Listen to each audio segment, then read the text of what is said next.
আমি ভাই শুনো, আমি তো মানে আমার তো সবাই চিনো না না এমএলএ হিসেবে না, আমি সুশান্ত ভাই হিসেবে তো। এবার আমি যদি যখন কইয়ে দিই কাল কইছি এটা সমস্যা সমাধান হয়ে যাবে তুলে আমি বাচ্চা।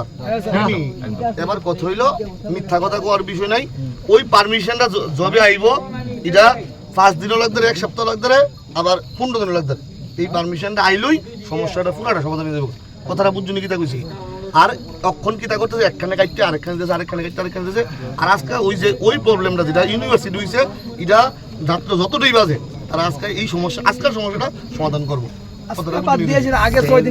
মানে ফোন করবি ধরবো তার গারো ধরবো একদম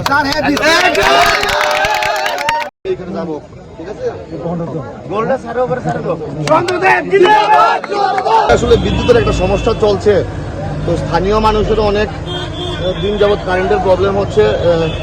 ওনারা এসে রাস্তা অবরোধ করেছে, ওনার সঙ্গে কথা হয়েছে, দপ্তরের মন্ত্রীর সঙ্গে কথা হয়েছে আমার, এবং আধিকারিকদের সঙ্গে কথা হয়েছে। সমস্যাটা কি এটা খুঁজে বার করার আমরা চেষ্টা করছি।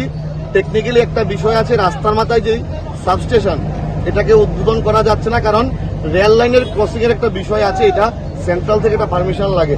এটা হয়ে গেলে বিশাল করে কারেন্টের সমস্যা প্রায় 90% শেষ হয়ে যাবে। আমরা চেষ্টা করছি কথা বলে এটাকে ঠিক করার, এবং মানুষের যেই বিষয়টা এটা স্বাভাবিক, কারণ মানুষ কারেন্টে গরমে কারোর বাড়িতে ছোট বাচ্চা আছে, বৃদ্ধ মা বাবা আছে, এটা সমস্যা হওয়াটা স্বাভাবিক, সেন্টিমেন্ট হওয়াটা এটা স্বাভাবিক।